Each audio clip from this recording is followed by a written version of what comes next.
Assalamualaikum warahmatullahi wabarakatuh. Waalaikumsalam warahmatullahi wabarakatuh. Jadi gimana kabarnya Bapak? Alhamdulillah ini baik-baik saja, sehat dan tetap semangat. Alhamdulillah. Jadi sebelumnya sudah pernah melakukan konseling belum? Maksudnya konseling masalah? Jadi belum pernah nih. Belum. Nah, jadi saya jelaskan dulu. Konseling adalah proses pemberian bantuan kepada seseorang untuk memecahkan atau menyelesaikan masalah yang dialaminya.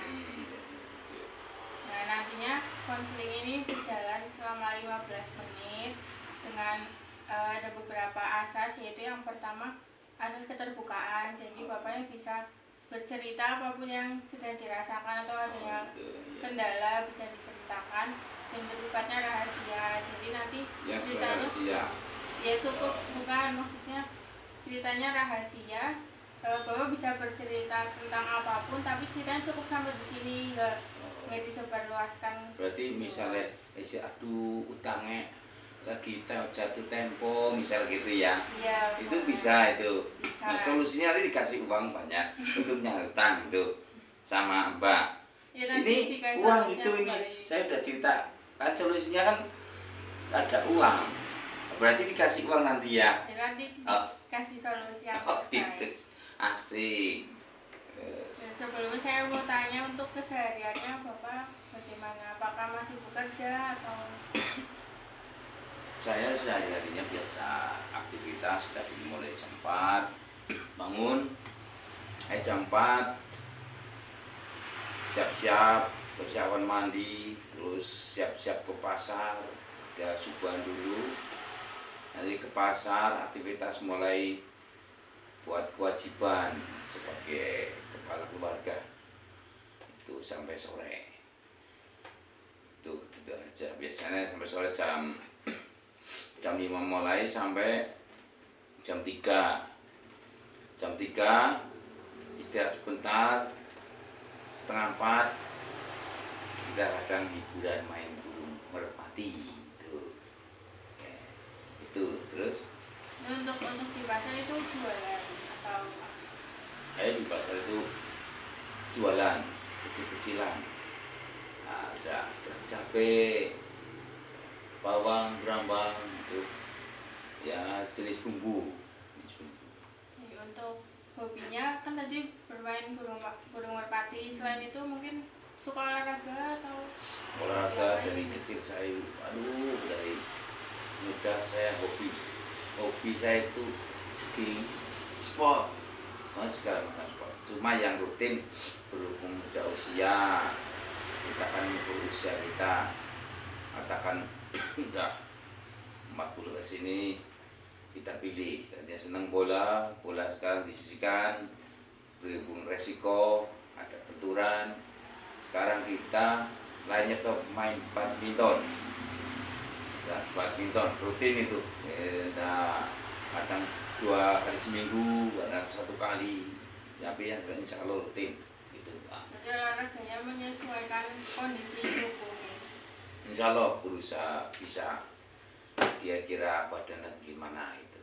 Untuk pembagian waktunya bagaimana? Kan bapaknya sibuk bekerja, terus ada olahraga juga. Cara membagi waktunya bagaimana? Cara membagi waktu kita kan ada dari misalnya mulai jam 5, jam 8 udah capek. Kadang misalnya pagi nanti kita pulang jam 10, kita istirahat sampai duhur. Setelah duhur kita pasar lagi, aktivitas di pasar. Jam 10 kita pulang, ada 2 jam nanti manfaatkan sebagai untuk istirahat. Kira-kira habis duhur setengah 1 ke pasar lagi. Setelah ke pasar sampai jam setengah 3 kita tutup jam 3 sampai di rumah. Nanti dari rumah jam 3 kita selonjorkan dulu, kira-kira istirahat sebentar 10 menit lah, kadang terlentang kekebakan badan.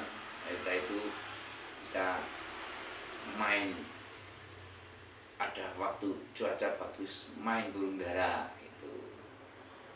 Terus badminton diatur kira-kira tidak kecapean, nanti kurang main burung dara jam setengah 6.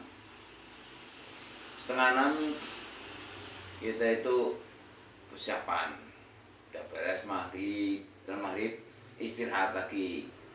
Kita istirahat, kita kira-kira badan gimana bisa membentuk main badminton, main. Kalau enggak ya cukup besok lagi, kira pas badan lagi enak gitu Mbak. Sangat padat sekali nih Pak kegiatannya. Ya gimana lagi, ini kadang kepengennya sih enggak kita bisa mana yang lebih penting, tapi nyata itu penting semua, bagi saya itu penting semua. Ya kita tinggal bisa manage waktunya, bisa nih. Kalau kita sembarangan ya repot, nanti usaha pada waktunya terganggu, terus mungkin kita mikir untuk sehat tapi akhirnya kurang sehat karena diforsir gitu. Ya tinggal kita bisa bagi waktu enggak. Berusaha, saya itu berusaha hidup sibuk, semangat, dan berusaha untuk sehat. Itu. Untuk badmintonnya sendiri setiap hari apa ada hari-hari tertentu? Itu untuk badminton kadang ya lihat keadaan badan. Kita kadang pagi kerja sampai sore kadang main burung merpati. Nah, itu nanti sorenya setelah baru maghrib istirahat, kira-kira badan enak ya, seminggu 2 kali kita bisa berangkat, mengikuti keadaan badan. Jadi kendalanya kalau misalkan bapaknya lagi capek berarti nggak olahraga dulu gitu nih? Ya itu kalau keadaan badan kira-kira kurang enak, terlalu kecapean, kita pending lagi buat besok lagi. Itu masalah badminton. Yang penting tetap badminton juga penting sama bapak. Itu satu, bisa untuk ketemu dengan teman, bisa untuk silaturahmi, juga olahraga untuk kesehatan, bisa untuk mengendalikan saraf. Kita main style kendo gitu, kadang kenceng dari kerjaan, kendorakan kita kumpul teman, refreshing itu, main itu. Jadi untuk kegiatannya selain untuk diri sendiri, terus untuk orang lain juga istirahatnya dapat, olahraganya dapat, ketemu teman-teman juga dapat gitu, silaturahmi. Ya. Untuk kita manage waktu, kadang kayak kita itu orang yang sudah berkeluarga. Kita itu manage waktu lagi, dibagi lagi. Satu, saya bisa untuk Allah, kita bisa beribadah. Kedua, untuk diri sendiri ya. Terus kedua itu untuk anak istri. Bisa untuk anak kapan, bisa untuk istri kapan, bisa untuk anak istri bareng kapan. Nah nanti kita mikir buat sendiri juga ada. Contohnya tadi main burung dara, badminton gitu kan. Itu manage. Terus kadang buat lingkungan ya, pas acara misal kumpulan apa tadi itu juga saya itu sebagai orang tua itu berusaha bisa membagi waktu semuanya, walaupun capek tapi ya kira-kira bagaimana mengatasi untuk semuanya bisa terbagi waktu. Kalau boleh tahu kan bapaknya rutin berolahraga nih. Kalau misalkan selain rutin berolahraga, terus kegiatannya juga padat. Tapi kalau misalkan di saat olahraganya itu terlewatkan, mungkin berpengaruh nggak ke pekerjaan atau ke kegiatan sehari-harinya? Mungkin jadi. Maksudnya terlewatan gimana? Misalkan di hari itu kan capek, apa nggak sempat olahraga, nah itu berpengaruh, mungkin jadi badannya lemas, apa kurang bersemangat. Ya udah, misalnya kita capek, masa olahraga tambah tidak karuan badan. Jadi kita olahraga, lihat kita mencukupi untuk sisa waktu bisa buat olahraga, insya Allah jadi enak. Misalnya tidak olahraga, iya kadang pengaruh kurang baik sama badan, tapi kira-kira tidak olahraga kelamaan, misalnya sampai setengah bulan atau 1 bulan kita tidak olahraga, kepala badannya tidak enak. Jadi olahraga itu makanya saya itu bisa rutinkan karena menunjang untuk kesehatan saya. Alhamdulillah itu bisa berjalan, aktivitas semuanya bisa terbagi itu. Jadi kan Bapak sudah bercerita nih tentang kegiatannya yang cukup padat ya di setiap harinya. Mungkin dari Bapak ini menceritakan atau memiliki tantangan atau kendala tersendiri. Itu masalah kendala itu kadang orang jualan di pasar, kadang ada kalanya lagi stabil hasil, kadang kurang. Nah, ingat kayak kemarin-kemarin waktu bulan-bulan kemarin nih, merasakan perputaran uang untuk berdagang itu sulit. Jadi kadang bukan kita untuk mengeluh ya, tapi kadang ya gimana lagi. Jadi saya mengatasi itu semua, itu berusaha saya, intinya saya udah berusaha sehat dulu, diberi sehat sama Allah, kita syukuri, setelah itu memanfaatkan kesehatan itu untuk berusaha sehari-harinya bagaimana. Nah setelah itu ternyata di lapangan tidak sesuai hasil, alhamdulillah kita mengucap syukuri. Jadi kendalanya itu pas lagi hasilnya misalnya 1 juta sehari, setorannya harus 1.300.000. Itu kadang perputaran otak itu bagaimana baginya.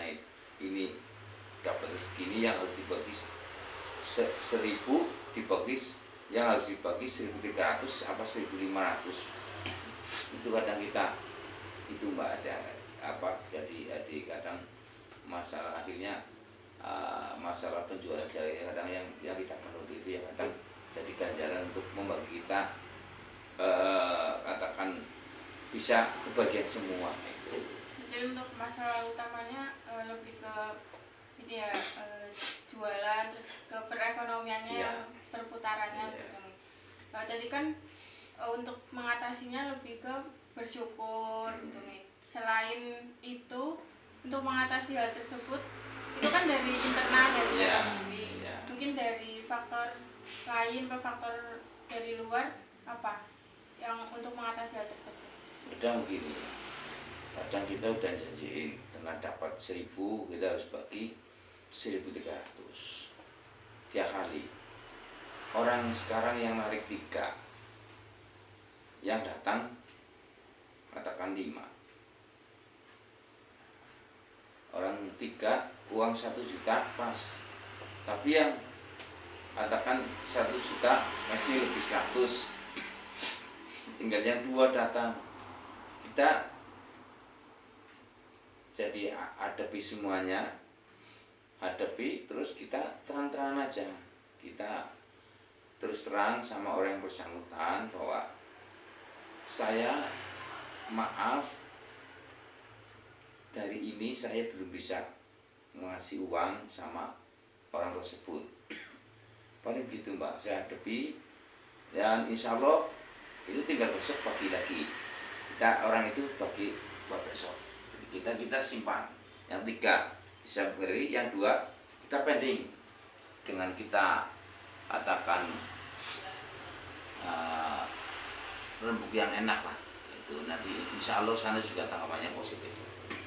Itu Mbak, kita berusaha yang baik untuk semuanya. Jadi secara keseluruhan untuk mengatasi masalah tersebut sudah berjalan dengan cukup baik. Insya Allah selama kita berprinsip yang benar, insya Allah berjalan. Masalah dapat berapa, kita intinya satu syukuri sehat dulu. Dapat alhamdulillah dapat sehari, walaupun dapat mending dapat 1.000. Kalau dapatnya 500 lebih rumit lagi. Nah gitu, jadi kita berusaha mensyukuri apa yang kita dapatkan, apa yang kita rasakan. Katakan dapat seberapa, berusaha kita bersyukur apa yang kita rasakan, nikmati yang kita hadapi. Jadi Bapak sangat optimis, sebenarnya sangat semangat gitu ya, untuk walaupun ada masalah tidak masalah tetap menjalani hidupnya dengan bersyukur, kemudian ya tetap menjalani hidup seperti seharusnya gitu lah. Ya, insya Allah Mbak, kita kan optimis, tetap optimis bahwa walaupun kadang otak berputar bagaimana jubir baliknya badan untuk mengatasi semuanya, tapi tak optimis. Semua kan ada jedanya. Masa iya orang sehat terus, kadang kan orang juga ada kalanya kurang sehat. Nah itu sama itulah, kurang sehat orang ada kalanya sama aja, dari rezeki lagi kurang pas untuk dibagi. Ya apa?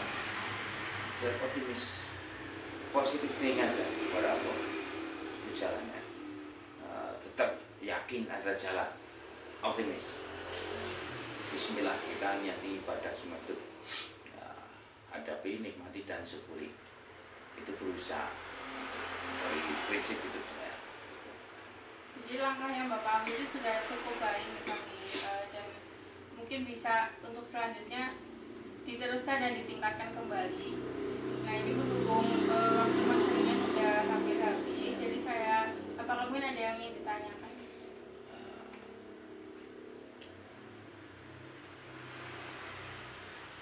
Sementara sekian yang saya sih tanyakan, enggak, salah cukup lah itu Mbak. Ya saya insya Allah masuk dengan kita saling saling tanya jawab ini, ya jadi bisa untuk menggugah kita untuk menguatkan apa yang dari prinsip-prinsip hidup tadi, untuk waktu, untuk Allah, untuk anak istri, untuk diri sendiri, untuk orang lain, itu bisa kebagian semua. Kita juga bagaimana prinsip saya itu hidup